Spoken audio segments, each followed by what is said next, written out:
as you might be able to tell, the weather is still not cooperating with me.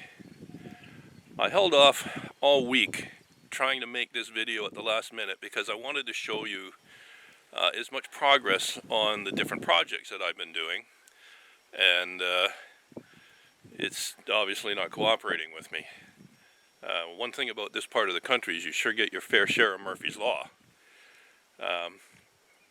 As you can see, it's snowing. It rained yesterday, and then during the night it got colder, and that rain turned to freezing rain.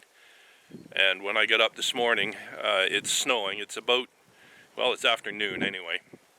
I was hoping it might clear up a little bit, but it's obviously not. So this is going to be an update video.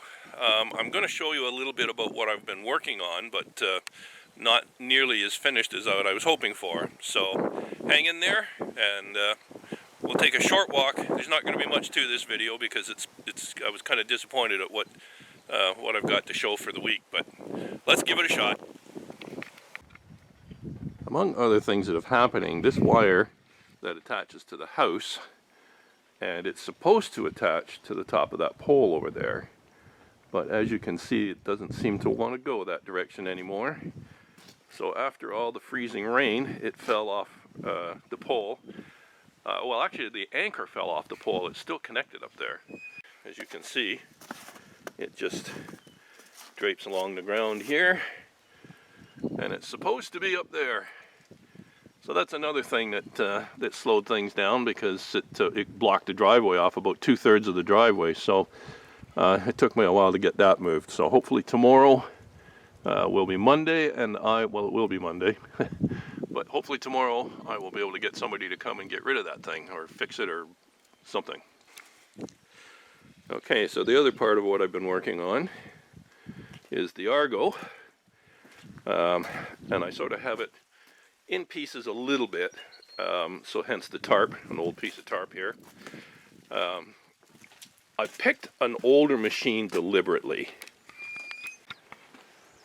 Okay, so I picked an older machine on purpose, as I started to say there. The reason I do that, and the same reason I prefer the older snowmobiles, new machines, first off, they're extremely expensive, obviously, but worse than that, that's not really the problem. The problem is that there's so much electronics on it. You know, they're all fuel-injected engines now. That means that there's a computer and oxygen sensors and crank sensors and all sorts of other little bits and bobs. And when they work well, they work very well. They get better fuel economy. They generally put out more horsepower per any given engine size. The problem is that if you're way out in an area like where I live, first off, it's difficult to get them serviced because there's not much for service centers around here that can deal with that kind of thing.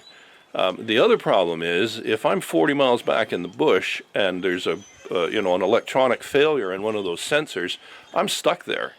And I hate walking home, especially from any kind of a distance, and a distance like that would be almost impossible up here. You might have to walk a couple hundred miles to go 40 miles in a straight direction, because every little while you'd have to go around a beaver pond and bypass a bog and find a way across a river, and it would just be a ridiculous trip. So that doesn't really work. So as long as I keep these old machines, and it works well for me because I am a licensed mechanic here. I hold several licenses. So it's easier for me to maintain these machines, to restore them, bring them back up to really good operating conditions.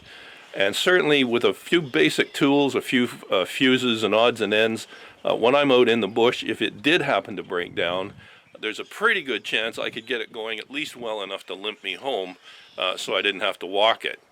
So these machines are in my opinion, more reliable. That's the way I feel about it anyway. That's just my opinion.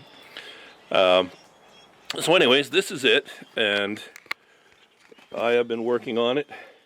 I've got the frame all on here. Let's see if I can get back a little bit further.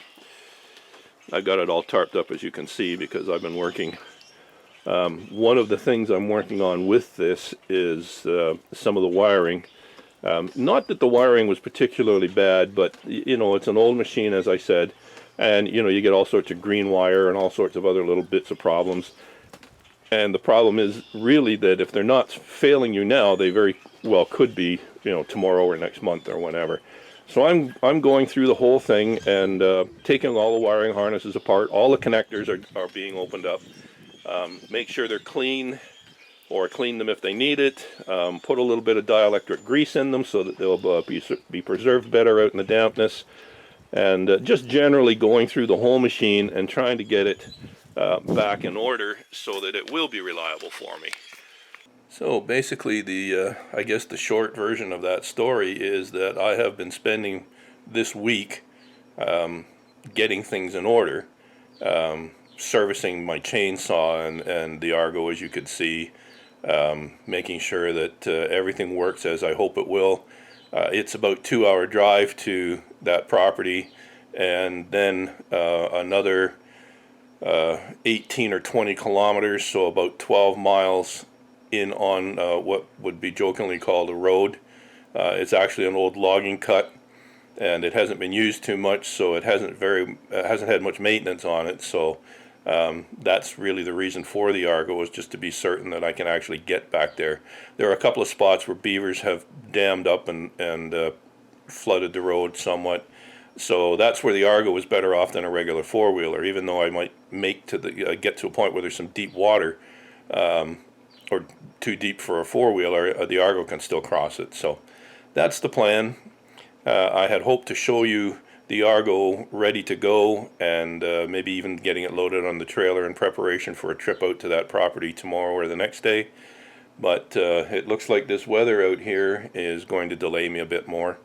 That's just the way it goes. You have to learn patience and learn to live with it. And so that was basically it for the week. Just wanted to give you a bit of an update. I'm going to hopefully be mobile before next weekend, and I'm hoping that next weekend's video will be the first trip out to the property out there. So cross your fingers. Let's see if we can get rid of Murphy's Law for a few days and let me get some of this work done. Everybody take care. Have a great week. We'll see y'all down the trail.